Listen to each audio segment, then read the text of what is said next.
दोस्तों नमस्कार। आज एक कहानी लेकर आए हैं जिसका शीर्षक है राजमहल की ये छिड़ी। प्राचीन भारत के उत्तरी प्रदेश में एक विशाल राजमहल था, अभयगढ़। ये महल जितना सुंदर था उतना ही रहस्यमयी उसकी दीवारें थी। कहते थे कि इस महल की रक्षा किसी सैनिक दल ने नहीं बल्कि एक अदृश्य शक्ति ने की थी। राजवंश के लोग इस रक्षक यक्षिणी कहते थे। ऐसी दिव्य, क्रूर और न्यायप्रिय सत्ता जो सदियों से अभयगढ़ के वैभव की संरक्षक थी। राजा विक्रमदेव अपने समय के पराक्रमी शासक थे। महल में सुख, समृद्धि और शांति थी, लेकिन धीरे धीरे पड़ोसी राज्यों ने इस शांति को चुनौती देना शुरू किया। राजा की सेना सजग थी, पर डर एक और ही दिशा से था, महल के भीतर से। क्योंकि 3 महीनों से लगातार रातों को महल के पश्चिमी कक्ष में एक स्त्री के रोने की आवाजें सुनाई दे रही थी। रानियों को लगता था कि यह कोई दासी होगी, लेकिन दासियां कहती, महारानी वो कोई स्त्री की आवाज नहीं, वो महल की रक्षक यक्षिणी है, जो तब प्रकट होती है जब राजघराने पर संकट आने वाला हो। रानी यशोधरा को यह विश्वास नहीं था, लेकिन जब एक रात उन्होंने स्वयं कक्ष में एक लंबे साए को चलते देखा, हल्की चांदनी में हवा में उड़ते बाल और पैरों के नीचे जमीन पर ना पड़ने वाली परछाई, तब उसके मन में भय जम गया। रानी ने राजा से कहा, स्वामी, महल में कोई देवी शक्ति है, वो हमें संकेत दे रही है। राजा ने तुरंत महल के राजपुरोहित आचार्य भैरव नाथ को बुलवाया। आचार्य ने ध्यान लगाया और कहा, राजन, यह महल पवित्र है। इसके नीचे प्राचीन ऋषियों का राज यज्ञ स्थल था। वहां एक यक्षिणी को रक्षक रूप में बांधा गया था।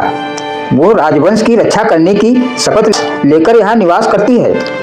उसकी चेतावनी को अनदेखा नहीं करना चाहिए। राजा ने आदेश दिया कि महल के पश्चिमी कक्ष में पूरी तरह सील कर दिया जाए। लेकिन उसी रात फिर वही रोने की आवाज, इस बार कहीं अधिक तेज। उस रोने की आवाज में एक चेतावनी थी, दर्द था और एक रहस्य भी। अगली सुबह आचार्य भैरवनाथ राजा को एक प्राचीन शिलालेख दिखाया, जो महल की नींव खुदाई में मिला था। पत्थर पर लिखा था, जिस दिन राजघराना अधर्म की राह पकड़ेगा, उस दिन रक्षक यक्षिणी प्रकट होगी। वो पहले चेतावनी देगी, फिर दंड। राजा स्तब्ध रह गए। क्या हमारे घर में कोई अधर्म हो रहा है? आचार्य ने कहा, राजन, सत्य उजागर होगा, बस आपको साहस रखना होगा। और फिर उन्होंने एक कठोर कदम उठाया। महल के प्रत्येक सदस्य, मंत्री और सेवकों की गुप्त जांच पर। इससे पहले ही कुछ विचित्र घटित होने लगा। रात का प्रकोप। उस रात हवा भारी थी, चंद्रमा बादलों में छिपा। जैसे ही पहरेदारों ने शंख बजाया, महल की दलानों में अचानक एक स्त्री की आकृति प्रकट हुई। लंबा कद, सफेद आभा, लाल नेत्र, हवा में उड़ते केस और उसके पैरों के नीचे धुआं। वो आवाज घुमड़ कर फट पड़ी, अभयगढ़ पर खतरा है, राजघराने में कोई गद्दार छिपा है। पहरेदार भय से कांप उठे। उन्होंने देखा कि वो यक्षिणी कक्ष की ओर बढ़ रही है, वही कक्ष जहां से रोने की आवाज आती थी।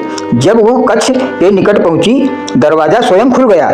अंदर अंधेरा था, पर यक्षिणी ने हाथ उठाया, एक हल्की सुनहरी रोशनी में फैल गई और वहां दरवाजे के पास जमीन पर पड़े मिले कुछ गुप्त संदेश, मोम से सील किए हुए। यक्षिणी ने तुरंत राजा को बुलाया। राजा और आचार्य ने संदेश खोले। वो देखकर स्तब्ध रह गए। पड़ोसी राज्य के राजा से गद्दारी का समझौता, वो भी किसके नाम पर? राजा के सौतेले भाई महेंद्र देव के। आचार्य ने कहा, मैंने कहा था राजन, खतरा भीतर से है। महेंद्र देव का खुलासा। राजा ने तुरंत महेंद्र देव को बुलाया। वो कांप रहा था, पर असत्य छिपा नहीं सकता था। उसने स्वीकार किया, भाई साहब, मुझे सत्ता चाहिए थी। मैंने सोचा विदेशी सेना की मदद से महल पर कब्जा कर लूंगा। मैं नहीं जानता था कि यक्षिणी वास्तविक है। राजा क्रोधित हो उठे। तूने अपने ही राज्य को बेचने की कोशिश की। लेकिन इससे पहले कि राजा कोई दंड घोषित करते, यक्षिणी प्रकट होकर बोली, राजन, ये महल मेरा दायित्व है। इसे दूषित करने वाले को मैं स्वयं दंड दूंगी। यक्षिणी ने महेंद्र देव की ओर देखा। उसकी आंखें अंगारों की तरह दहक उठी। महेंद्र देव चिल्लाया, मुझे बचाओ, मैं गलती कर बैठा हूँ। पर यक्षिणी बोली, राजघराने का द्रोही चाहे रक्त का ही क्यों न हो, महल के लिए अपवित्र है। उसने हाथ उठाया, एक तेज प्रकाश निकला। महेंद्र देव की देह स्थिर हो गई, जैसे ही उसकी आत्मा जड़ हो गई हो। उसके शरीर पर कोई चोट नहीं, कोई घाव नहीं, पर वो अब ना चल सकता था ना बोल सकता था। आचार्य बोले, यह दंड है, चिर शांति। वो जिंदा रहेगा पर कोई हानि नहीं कर सकेगा। राजा की आंखें भर आईं। रक्त का रिश्ता दंडित देखकर वे टूट गए। यक्षिणी का अंतिम संवाद। महल में शांति लौट रही थी। वो रक्षक यक्षिणी राजा के सामने खड़ी हुई। उसकी आभा अब शांत थी, आंखें करुणा से भरी। वो बोली, राजन, मैं इस महल की रक्षा शताब्दियों से करती आई हूँ। मेरी शक्ति तभी प्रकट होती है जब कोई अधर्म इसे नष्ट करने की कोशिश करता है। तुम धर्म पर हो, इसलिए मैं प्रकट हुई, चेतावनी देने, रक्षा करने और दंड देने। राजा ने पूछा, हे देवी, क्या आप अब चली जाएंगी? यक्षिणी मुस्कुराई, मैं कभी जाती नहीं। मैं महल की नींव में, हवा में, दीवारों की सांसों में रहती हूँ। जब भी कोई द्रोह करेगा मैं लौट आऊंगी। उसने धीरे से हाथ उठाया। उसकी आभा धुंध में बदलने लगी। कुछ क्षणों में वो अदृश्य हो गई, जैसे वो कभी थी ही नहीं। पर हवा में एक स्त्री का मधुर और शक्तिशाली स्वर गूंजता रहा, राजमहल सुरक्षित है जब तक धर्म जीवित है। अभयगढ़ की कथा। समय बीतता गया।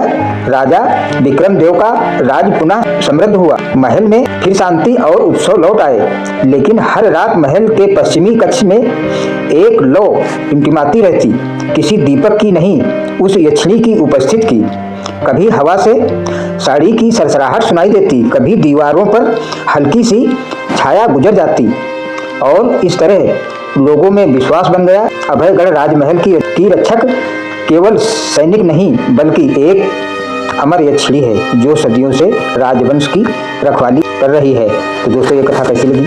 अच्छी लगी हो तो कमेंट करके बताइए, ताकि इस तरह से कहानियाँ और बना सके। आपकी प्रेरणा से ही कहानियाँ और भी अच्छी बनाने की कोशिश करूँगा। देखने के लिए बहुत बहुत धन्यवाद।